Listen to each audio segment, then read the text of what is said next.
안녕하세요. 정식으로 인사드릴게요. 전 프로젝트 위기에서 나는 강여자 첫 번째 발표를 맡게 된 이중엽이라고 합니다. 솔직히 이 대회가 저희 학교 선배님들께서 만드신 대회라서 참여하면 뭔가 좀 더 의미 있는 활동을 해야 하지 않을까 해서 발표 시작하게 되었는데요. 본격적인 발표에 앞서서 제가 말씀드릴 용어가 있는데 좀 헷갈리실 수 있을 것 같아서 영어 정의부터 하고 넘어가겠습니다. 제가 엄청 많이 쓸 이야기는 아닌데요. 조력자라는 말을 할 텐데 뭐에 도움을 주는 것이냐라고 생각할 수도 있으셔가지고 이렇게 정의하겠습니다. 교육계에 종사하는 분은 아니지만 교육에 관심이 있는 어느 정도 사회적 지위를 가지신 분들이라고 정의를 하겠습니다. 그럼 제가 들어갈게요.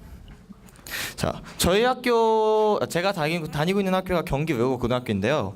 저희 학교에서 모의국회란 프로그램도 있고 GAMUN이라는 MUN 대회도 있습니다. 이 대회에서 특히 모의국회에서 교육위원회는 상당히 인기 있는 위원회이기도 하고요. MUN에서 에듀케이션이라는 부분이 상당히 중요한 직책을 맡고 있어요. 이렇게 많은 컨퍼런스들이 있습니다. 이런 위기 같은 성균관대학교에서 하는 이번에 열리는 컨퍼런스도 있고요. 블레스트라는 교육 컨퍼런스도 있고요. 또 이번에 저희가 참여하고 있는 프로젝트 위기라는 컨퍼런스도 있습니다. 이렇게 컨퍼런스들이 많은데요. 대체 왜 정책은 변하지 않는 것일까요? 이렇게 많은 여론이 어느 정도 수렴이 됐다고 생각을 하는데 왜 이런 정책의 변화가 없을까에 대해서 저는 생각을 해보다가 그 원인을 기성세대와 신세대 교육관의 차이에 주목하게 되었습니다. 기성세대와 신세대의 차이는요, 교육에 관한 생각에서부터 차이가 난다고 생각을 합니다. 저는 기성세대 분들은 전쟁, 또한 독재 이 등의 어려운 환경을 지나오셨고 또한 그런 환경을 지내오시다 보니까 경제 성장의 가장 중요한 화두가 되었어요. 언제나. 그렇기 때문에 언제나 교육에서 효율성만을 추구하는 효율성이 가장 있는 교육이 가장 좋은 교육이다라고 생각하는 어떤 경향이 있습니다. 하지만 신세대는 그분들이 이뤄놓은 아주 살기 좋은 경제적으로 어느 정도 성장한 이런 환경에서 교육을 받다 보니까 언제나 경제가 번성하면 본질적인 것에 대해서 생각을 하게 되듯이 교육의 본질이 무엇일까?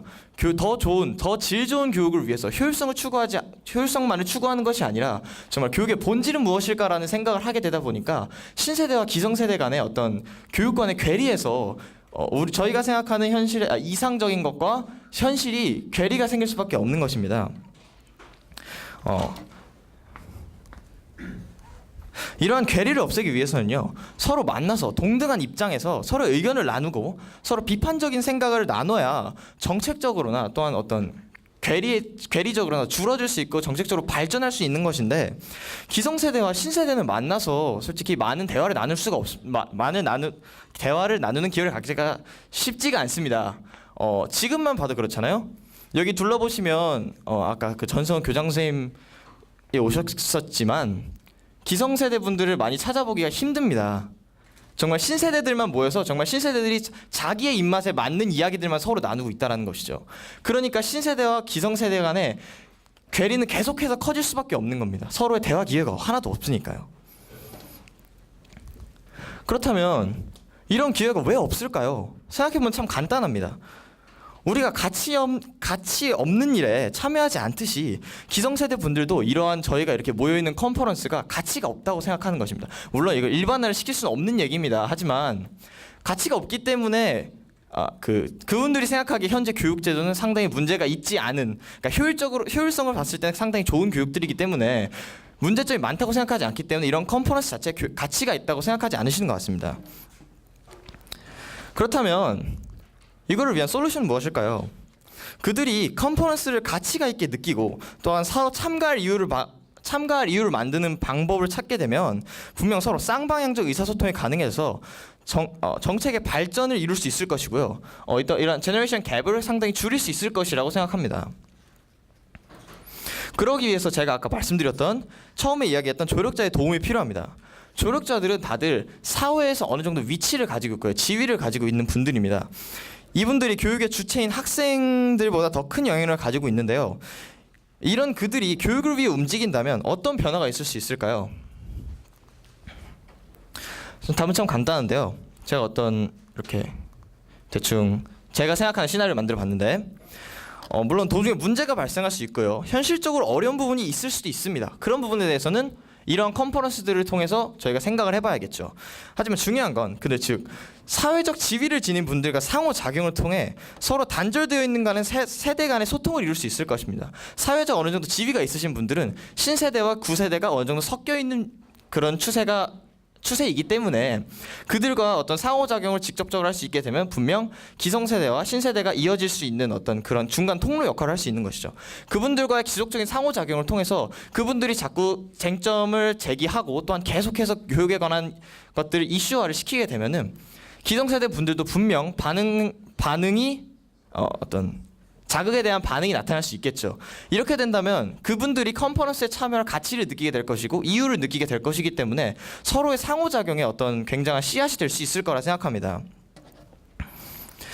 마지막인데요. 그러기 위해서 저희의 노력도 필요합니다. 그들과 소통하기 위해서 단지 컨퍼런스가 대학생, 교육자 등에서 끝나는 것이 아니라 더 나아가서 정말 폭넓은 계층들을 모두 향유할 수 있는 그런 컨퍼런스를 만들어야 한다는 게 제 생각입니다. 자유로운 의견 교환 및 비판적 사고를 위해서 이런 층을 넓히게 되면 아까 제가 말씀드렸다시피 조력자들이 많이 참여하게 돼서 상호작용을 이룰 수 있을 것입니다. 그런 의미에서 이런 프로젝트 위기가 상당한 하나의 출발선이 될 수 있지 않을까라는 생각을 합니다. 제 강연 들어주셔서 감사드리고요. 이거 끝입니다. 감사합니다.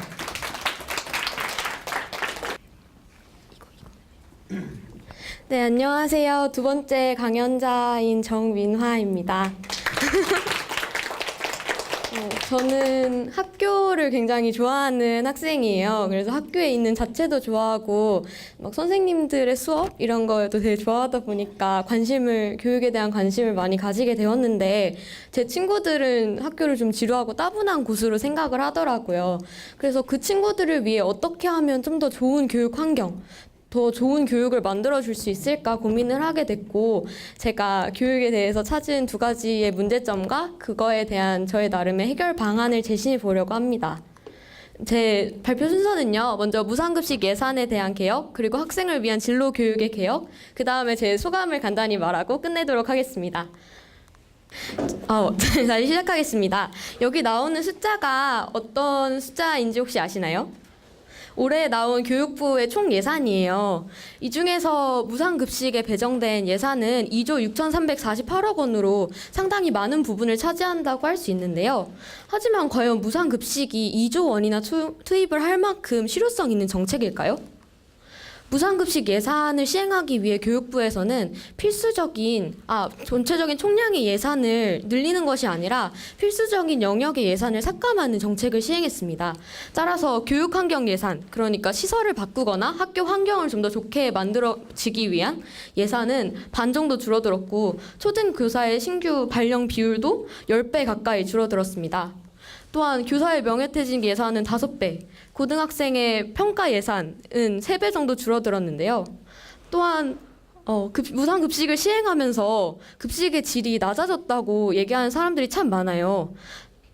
지금 여기 나오는 농약급식 파문만 해도 그런데요. 작년에 서울시에서는 학생들을 위해 친환경 무상급식을 하겠다고 약속했습니다. 따라서 모든 농산물을 30%에서 40% 더 높은 가격에 사들였는데요. 하지만 실제로 잔류 농약의 검사를 해보니까 867개교가 미달을 했고 유전자 조작의 가능성이 있는 성분조차 검출이 됐다고 합니다.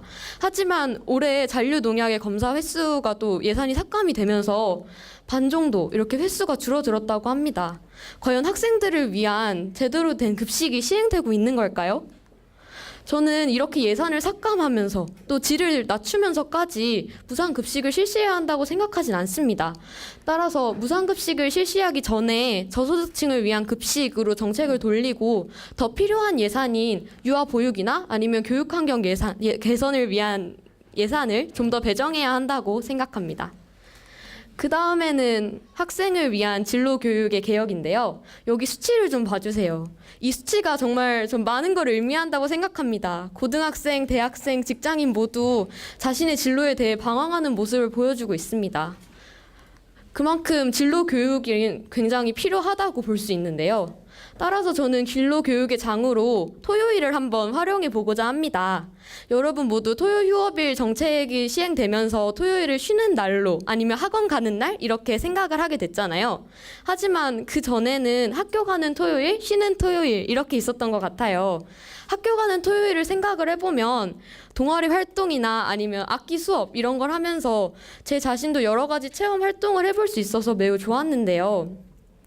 그래서 저는 이 토요일을 자신의 진로 교육을 위해 뭐 바리스타 체험 교육을 한다든지 아니면 선생님과의 상담을 하거나 아니면 이런 컨퍼런스 같은 걸 개최해서 좀 더 사람들이 자신의 진로 교육을 할 수 있게 활용되는 장으로 이용됐으면 좋겠습니다. 마지막으로 제 소감인데요. 제가 올해 고3이라서 이 컨퍼런스에 참가를 할지 아니면 이 발표도 할지 굉장히 고민을 많이 했어요. 근데 한번 해보자라는 마음으로 여기까지 왔고 너무 좋은 분들을 많이 만나서 행복합니다. 오늘 잘 보냈으면 좋겠습니다. 감사합니다. 네, 안녕하세요. 조한우입니다.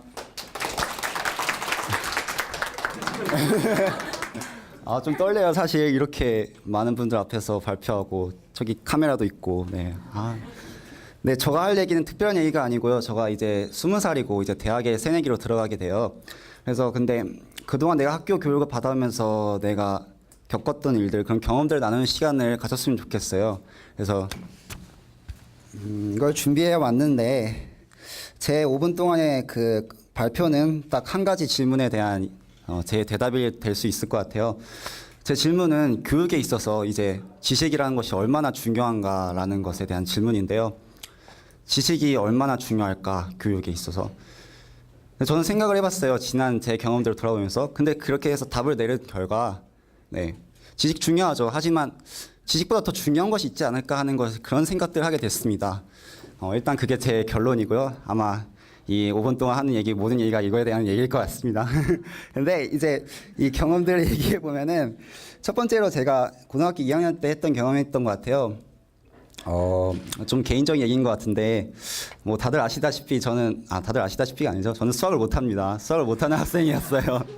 수학 성적이 굉장히 낮은 학생이었는데, 뭐 누구나 다 아시죠. 막 시험은 언제나 빠르게, 네, 지도자도 모르게 다가오죠. 공부는 안 하고 있다가 급하게 공부하려니 마음은 급하고 문제는 많이 풀지만 생각은 안 하고 그런 과정들이 계속 저에게 반복됐어요. 근데 어느 날 순간에 그 미적분을 공부하면서 이게 진짜 궁금해지기 시작한 거예요. 이게 왜 이럴까? 이렇게 탐구하는 그런 습관들을 가지기 시작한 거예요. 뭐 그 다음에 뭐 성적이 올라가고 안 오르고 그런 거는 여기서 나눌 만한 중요한 이야기는 아닌 것 같고요. 제가 하고 싶은 얘기는 첫 번째로 지식보다 더 중요한 것은, 저에게 더 중요했던 것은 그렇게 탐구하는 습관을 내가 가지게 된 것. 수학이란 그런 지식뿐만 아니라 그냥 뭔가 궁금해하고 뭐 의문을 품고 그런 습관들을 가지게 된 게 저에게 너무 큰 경험이었던 것 같아요. 그게 제가 생각하는 지식보다 중요한 첫 번째 가치이고요. 두 번째 거는 3분이 남았네. 그래. 근데 두 번째 거는 뭐 좀 당연한 얘기일 수도 있겠어요.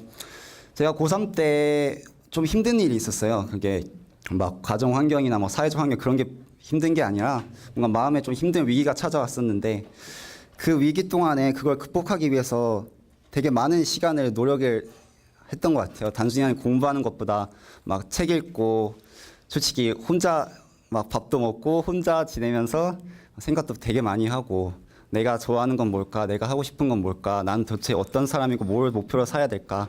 그런 것들을 공부보다 더 중요하게 생각해서, 솔직히 고3이면 되게 하루 종일 공부해야 되는 그런 시간들의 연속이에요. 근데 저는 그런 거를 신경 쓰지 않고 그런 시간들을 많이 가지려고 노력했어요. 그러면서 제가 얻은 결론은 지식이라는 것을 얻는 것보다 나에 대해서 더 알아가고 내가 뭘 더 좋아하고 내 꿈이 뭘까 하는 생각들을 가지는, 그런 시간들을 가지는 것이 더 중요하지 않을까 하는 생각을 가지게 되었습니다. 그러면 왜 지금 현재 교육들은 이런 것들을 하지 못할까 좀 생각을 해봤는데, 좀 제가 공부를 별로 열심히 안 해서 그런 건지 모르겠지만 개인적으로는 학교에서 배워야 하는 지식의 양이 너무 많은 것 같아요. 그래서 그런 이유일 수도 있고, 두 번째로는 너무 시험을 위한 준비 과정이 공부가 되다 보니까 너무 막 많이 해야 되고 잘해야 되고, 그러다 보니까 정작 나에 대해서 생각할 시간이나 나에 대한 공부 또는 뭐 진짜 뭔가 지식을 위한 것이 아니라 습관, 행동을 바꿀 수 있는 그런 공부들은 이제 없어진 것 같아서 되게 많이 아쉬운 생각이 들었고요. 오, 시간이 많이 남았어요. 그래서 마지막으로는 저의 이야기를 마지막으로 하면서 끝내고 싶은데, 그래서 아까 제가 저에 대해서 많이 생각해봤다 그랬잖아요. 그래서 저는 그렇게 생각해본 결과 아주 오래전부터 교육에 대해 되게 관심이 많았던 것 같아요. 책도 많이 읽고 다큐멘터리 같은 것도 보고, 그러면서 이제 대학교를 들어오게 되면서 교육학과에 진학하게 됐고요. 앞으로 하게 될 꿈이 있다면은 되게 생뚱맞아요, 그죠? 생뚱맞는 건데 학교를 세우고 싶은 꿈이 있어요. 근데 그건 또 더 생뚱맞은 게 나중에 통일이 된 나중에 북한 땅에 한번 학교를 세우고 싶은 꿈이 있습니다. 그런 꿈이 있고 그런 걸 위해서 살아가고 있습니다. 네, 그리고 마지막으로 여기 참여하게 된 소감하면은 딱 51분 될 것 같네요. 네. 여기 참여한 이유가 같은 꿈을 꾸는 사람들끼리 뭐 더 나은 교육을 위해서 노력하는 사람들끼리 같이 만나고 생각을 공유하는 것 자체가 의미 있는 일이 아닐까 싶어서 참여하게 됐는데 정말 잘 참여한 것 같아요. 그죠? 네, 아주 감사합니다. 네, 여기까지입니다. 네, 안녕하세요. 저는 이제 강원대학교 시스템경영공학과 이제 올해 석사로 들어가는 박성진이라고 합니다. 먼저 이제 그러니까 이거 발표를 하기 전에 이제 두 가지 양해를 좀 구하자면, 첫 번째 시간이 짧아서 진행이 좀 빨라질 수도 있고요. 두 번째는 이게 앞에 세 분께서 되게 심각한 얘기를 해주셨어요. 근데 저는 이 주제가 좀 재미를 위한 주제거든요. 그래서 좀 많이 오해를 안 해주셨으면 합니다. 그래서 소개는 목차는 이렇게 게임화에 대한 소개와 이제 게임화를 교육에 접목된 사례들로 한번 소개를 해드리고요. 그다음에 이제 교육 게임화와 교육의 3주체인 학생, 학부모, 교사와 그 게임화가 진행되는 역할, 그다음에 이제 질의 및 응답 이런 식으로 진행을 하겠습니다. 그래서 처음 이제 게임화에 대해서 소개를 올리겠습니다. 혹시 아까 그 선생님께 되게 엉뚱한 질문을 했었어요. 애니팡을 혹시 해보셨냐고. 근데 안 해보시더라 해서 좀 난감했거든요. 그래서 혹시 여기서 자신이 진짜 공부가 정말 재밌다, 공부나 일이 재밌다 하시는 분, 자신 있게 손 드실 분 혹시 있으신가요? 되게 엉뚱한 것 같죠? 근데 이 게임화라는 주제가 그런 주제에서 출발을 했어요. 일과 공부를 되게 재밌게 할 수 있는 방법이 없을까라는 주제에서 출발을 했고요. 그래서 보면 이게 논문의 한 구절을 인용을 한 건데, 이제 비게임적인 맥락에서의 게임 디자인의 요소를 이용한다는 게 이 게임화의 정의입니다. 그래서 여기서 말하는 비게임적 맥락은 이제 교육, 업무, 마케팅, 금융, 헬스 등 좀 이렇게 정말 게임 이외의 분야들을 지목하고 있는 거고요. 이걸 좀 더 쉽게 풀어보면 하나의 게임이 있어요. 분야, 뭐 종목 이런 거 상관없이 하나의 게임이 있으면 그 게임을 이루고 있는 컴포넌트들이 있어요. 컴포넌트들이 그런 요소들을 빅게임적 맥락에 사용하는 거예요. 예를 들면 그 카페에 가면 이렇게 쿠폰 찍어주잖아요. 그것도 하나의 게임화의 요소라고 말씀을 드릴 수 있어요. 그러니까 그런 식으로 좀 더 재미 요소를 만들어줘서 사람의 동기부여와 다자 참여를 이끌어주는 그런 도구이죠, 도구. 그래서 그런 식의 그런 이제 활발한 연구가 아직까지 진행이 되고 있고, 외국에서는 이미 많은 적용 사례를 찾아볼 수 있고, 우리나라는 지금 들어온 지가 한 3년 정도밖에 안 됐어요. 그래서 솔직히 이 게임화라는 게 처음 들어보셔서 되게 낯설으셨을 건데, 좀 차례차례 한번 소개를 해보고자 합니다. 그래서 게임화의 특징 중에 첫 번째, 목표. 게임에 보면 항상 목표가 되게 뚜렷해요. 나는 랭커가 될 것이다. 나는 이 퀘스트를 수행을 할 것이다. 뭐 이런 식의 뚜렷한 목표가 있고요. 그걸 이제 그 현실 속에 반영을 시키는 거고, 두 번째, 규칙.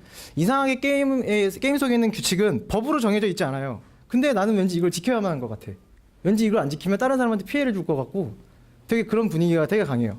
그런 룰을 이제 현실 속에서 한번 적용을 시켜보자. 그래서 그런 특징이 또 있고, 세 번째, 피드백. 이거는 되게, 그러니까 말로는 이제 플레이어 스스로 자신 목표에 어느 정도 도달한 상태인지 스스로 인지를 할 수 있다는데, 이거를 이제 좀 그 컴포넌트를 활용을 하면, 게임이나 보면 이렇게 상황판이 있어요. 내가 지금 어느 내 진척도를 확인할 수 있는. 근데 그게 내 진척도만 올라가 있으면 되게 뭔가 허전하고 이상하고 그냥 잘하고 있거나 스스로 인정을 하게 돼버리는데, 거기서 이제 다른 사람의 진척도가 생기면 그것도 이제 경쟁 심리가 발생이 되는 거예요. 그런 식으로 내가 저 사람은 저만큼 했는데 나는 뭔가 잘못된 것 같다. 똑같은 과정을 수행하는데도 저 사람과 나이가 차이가 있는데 그런 차이 부분에서 이제 스스로 피드백을 받아볼 수 있는 좀 즉각적인 반응을 하는 그런 특징이 있고요. 마지막 이제 자발적 참여. 혹시 게임을 누가 시켜서 강제적으로 하신 분 있으세요? 진짜 너는 이거 무조건 해야 돼 이런 식으로 강제적인 게 아니라 게임은 내가 하고 싶어서 내 스스로가 이걸 즐기고 싶어 내가 스트레스를 풀고 싶거나 이걸 정말 해보고 싶어서 게임을 참여하는 거지 억지로 참여하는 그런 게임은 없어요. 근데 이제 그런 특성을 한번 우리가 지금 이제 빅게임적인 맥락에 한번 적용을 시켜보자. 그래서 이런 네 가지의 특징을 가지고 있는 게 이제 게이미피케이션 게임화라고 합니다.